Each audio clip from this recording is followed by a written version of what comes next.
전북 장수에는 칠형제가 삽니다. 산딸기 먹고 뱀을 가지고 놀 만큼 용감한 형제들.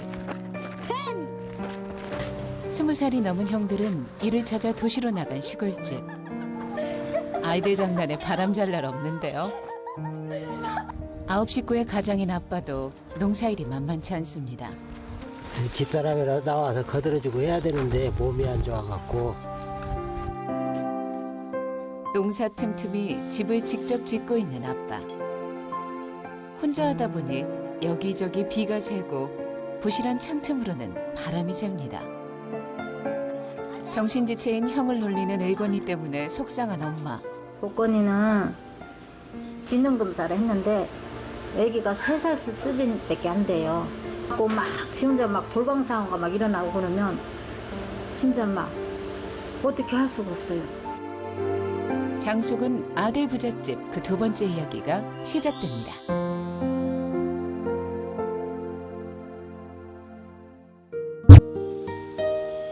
조용한 시골 마을의 아침. 하지만 홍건이네 집은 아이들 등교 준비로 시끌벅적합니다. 숙제 검사를 하는 엄마. 꼼꼼히 살펴보는데요. 글씨 제대로 써라 이 녀석아. 글씨 이게 뭐야. 줄기를 줘야지 풍무치갖고 지웠어? 어? 줄기 없었어? 없는 게 어디 지우개 뿐인가요? 학용품 사는 게 쉽지 않은 형편. 부담이 많이 가요. 솔직히 많이 가. 돈이 이렇게 요즘 뭐랄까 좀 비싸더라고. 모든 것이 비싸서 색연필 같은 거, 사이펜 같은 거, 연필 같은 거랑 하여튼 살라게도 너무 많으니까 개수를 내가 기억을 못 해요. 다 치고 가야지. 빵꾸해. 들었어요? 이번에 안 치고. 슬쩍 빠져나가다 아빠의 불호령에 다시 돌아온 의건이. 한편 홍건이는 엄마와 신랑이 중. 안 돼. 그 데스크 소용없어.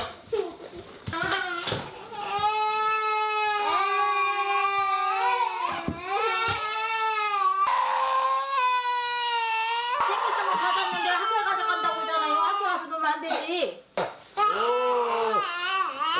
착한 사람. 아빠 갔다 와도 줄게. 떼쟁이 막내에게는 자상한 아빠로 변신. 이렇게 분주한 아침 전쟁이 막을 내립니다.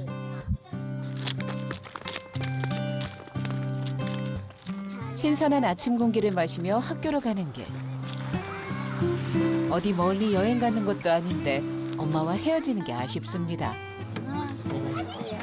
이리 수빈아.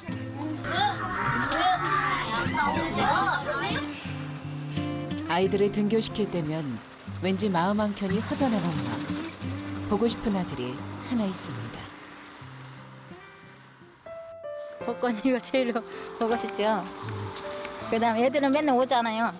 복권이는 금요일만 오잖아요. 금요일 와가지고 월요일 가면은 좀 서운해요. 네, 서운해요, 솔직히. 같이 이렇게 왠지는 보고 싶고 또 없으면 또 보고 싶고. 오매불망. 엄마가 보고 싶어하는 복권이는 익산에 있는 특수학교에 다닙니다. 잘하고 있어.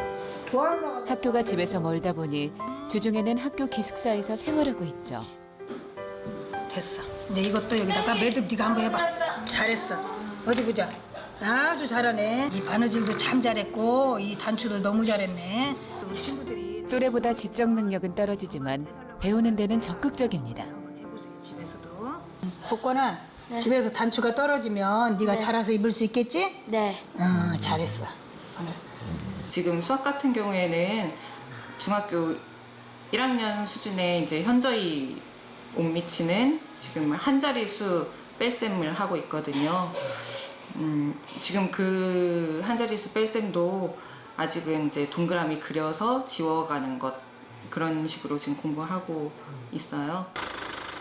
수업이 끝난 금요일 오후 집으로 데려다줄 차가 기다리고 있습니다. 초등학교 때부터 특수학교에 다녀 기숙사 생활을 해온 복권이에게 주말엔 설레는 시간. 어느새 차는 개구쟁이 형제들이 기다리는 집에 도착했습니다. 잊지 않고 엄마가 마중을 나왔는데요. 말없이 차에서 내리는 복권이. 혼자일 때는 조용하고 수줍음이 많은 편입니다.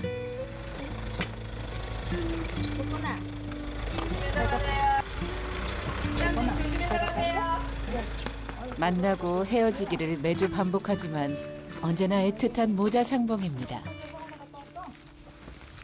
어머니 어떠세요? 복권이 보니까. 좋죠. 더 반갑죠. 아무다 보니까 반갑죠. 근데 최고인데 보니까.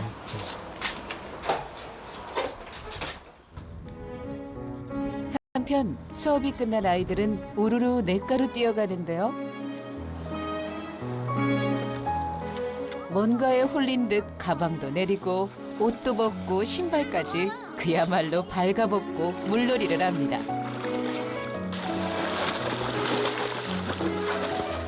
복권이까지 합세해 수영 실력을 뽐내는 아이들. 수영 누가 이겼어요? 응? 수영이요. 누가 제일 잘해? 저요. 물가로 걸어오는 여섯째 근권이 살짝 발을 담가보는데요. 찾았어요. 들어갈 거예요? 선뜻 들어가지는 못합니다. 막내 역시 조심조심. 여름날 형제들의 신나는 물놀이는 계속됩니다. 아이들이 집에 돌아온 모양인데요. 엄마의 목소리에 뿔이 났습니다. 야, 엄마 힘들어. 허리 시청. 더러워진 옷 때문이죠. 없어서 넘어가. 이거 엄마 힘들어. 벗어가지고 대야다가 담아. 왕자 생겼네. 개구진 사내 아이들이 만들어내는 빨랫감이 욕실 한가득. 매일 세탁을 해도 당연히 재간이 없습니다. 얘네 방에 가서 청소하다 보면 이만큼이나 나와. 그러면 또 이제 또 찾아서 보면 또 요만큼 나와. 갖고 막 계속 나오는 거죠, 뭐.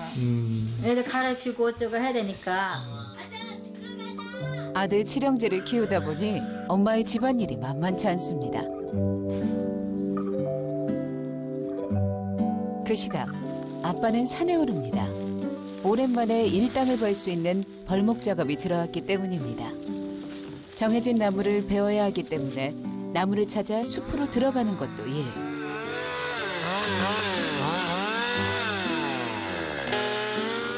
또 우거진 숲에서 날카로운 전기톱을 사용하다 보니 늘 위험에 노출돼 있습니다. 위험 속에서 비 오듯 땀이 흘러도 버틸 수 있는 건 가족 때문입니다. 제가 배운 것도 없고 참 가진 것도 없다 보니까 이런 막일을 하다 보니까 위험성이 많고 그러다 보니까 언제 어느 때 참 사고를 당해갖고 또 다칠지도 모르고 저기 하기 때문에 참 아들 생각이랑 식구 안사람 생각이 좀 많이 납니다. 힘들고 위험하지만 그래도 벌목일이 자주 들어오길 바라는 마음. 9 식구의 가장인 아빠의 마음입니다.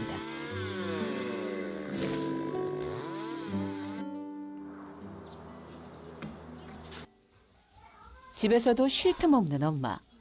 그런데 엄마의 걸음걸이가 좀 이상합니다. 계속 쩔뚝거리며 걷는데요.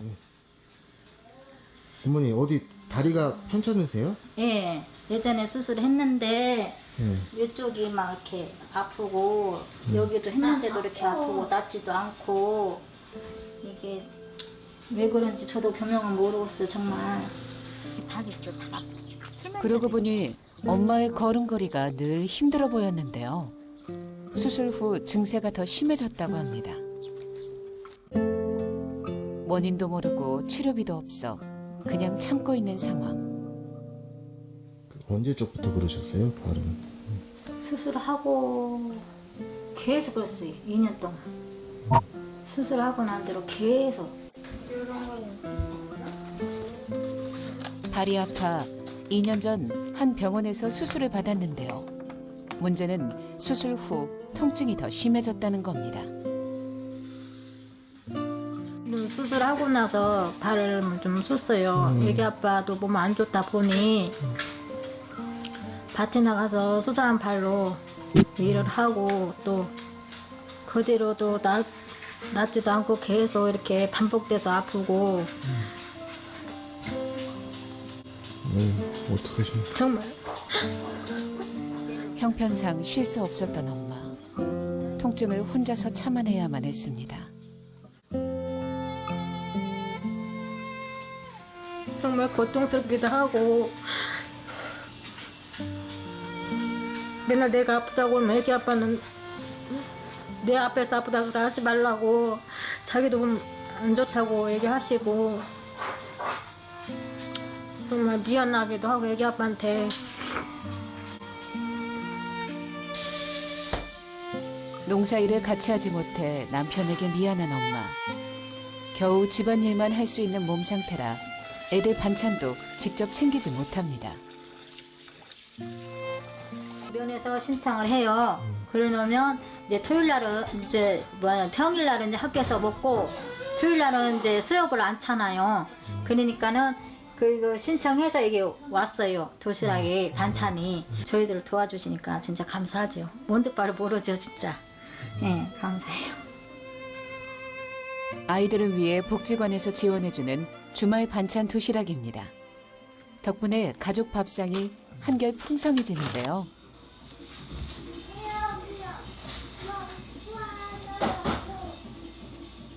그야말로 애들 입맛에 맞는 반찬들.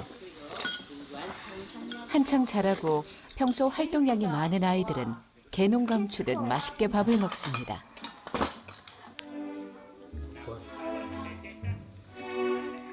그런데 근권이는 예외인데요. 많이 먹어야 살도 찌고 그러는 거예요.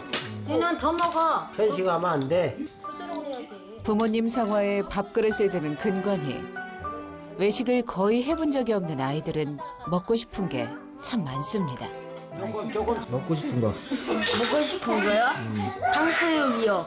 스파게티. 짜장면. 조카 듣고 오지 마. 언젠가 먹을 수 있겠죠. 먹고 싶은 것도 많고 하고 싶은 것도 많은 아이들. 시내에 나오면 온통 먹을거리들이 유혹하는데요. 올라오면 나 찍어줘. 그래 찍어봐. 이거 장수 칠형제 이야기 다음 주 계속됩니다.